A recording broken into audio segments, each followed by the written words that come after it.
First of all, let's make one thing perfectly clear. I am not afraid of the next president of the United States.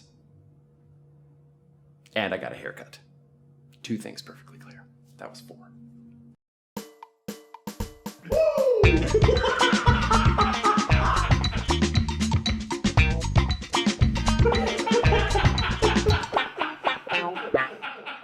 We're not even through the debates yet, and I'm already saying do-over for president.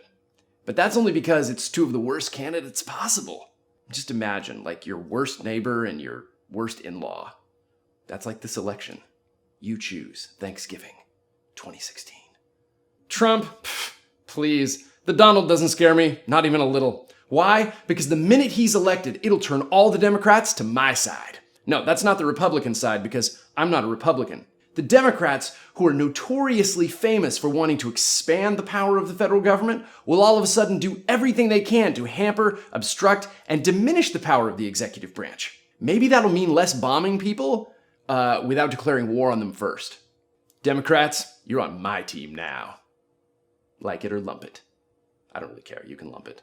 I'm also not afraid of Trump because of a little thing called checks and balances, which is kind of what our entire country is founded on. And you can't run the American government like you run an American business. You can't strong-arm the Supreme Court or say, you're fired to the 535 members of Congress, as much as you might want to. I mean, you can individually, like in individual elections. You can fire them then. But the rest of the time, they're just going to sit, doing whatever. Trump will find his badgering tactics don't translate well into the political arena. And when he finds his finely tuned bull-in-a-china shop business skills backfire, he'll try to do a Schwarzenegger and, change the Constitution or whatever to get some shiny new executive powers. He'll try and he'll fail, just like Arnold.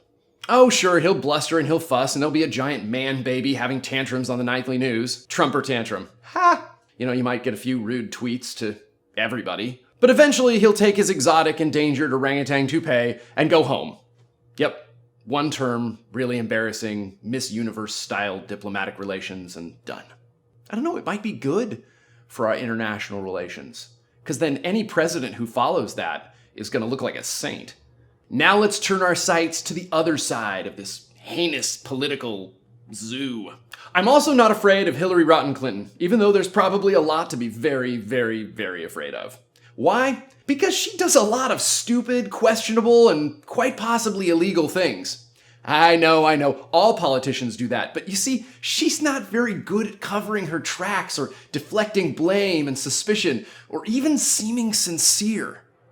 Contempt. She's got that down cold, but disdainful hubris won't save her. Not with disapproval ratings that rival the Donald, or, the special new surprises that Julian Assange is constantly digging up. If you want people to stop talking about the emails, just stop breaking the law. Seems pretty simple. It works for most of us. Now I realize these are things she's only allegedly done.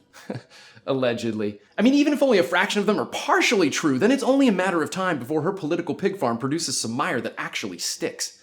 In fact, the Huffington Post, way back in the day, reported that there's really only one Democratic candidate not linked to an FBI investigation. Which, of course, was Bernie Sanders.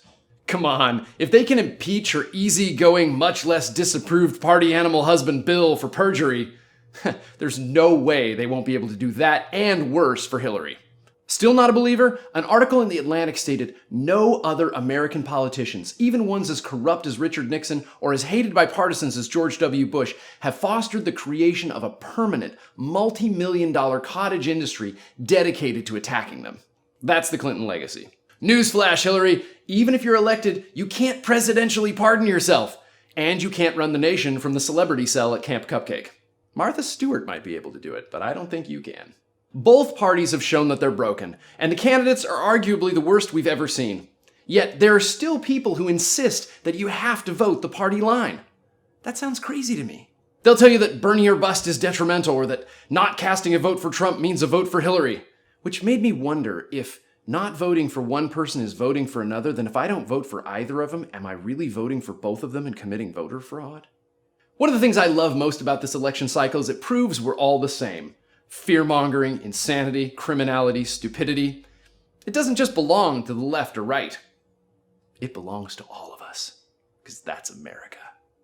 Yep, I'm not afraid of the next president of the United States. Whether it's the raging sociopath with a complete disconnect from reality, or the other one. At this point, what difference does it make? November 2016. Waste the vote. I don't know, that was kind of good, right? Are you really wasting the vote if you don't vote Republican or Democrat this November? I don't think so. Not if we all do it. Just vote someone else. Jill Stein, Gary, whatever his name is, the libertarian guy. Evan McMullin, it doesn't matter. Just vote for someone who's not crazy. Not that they could be crazy too. You got to do your own research.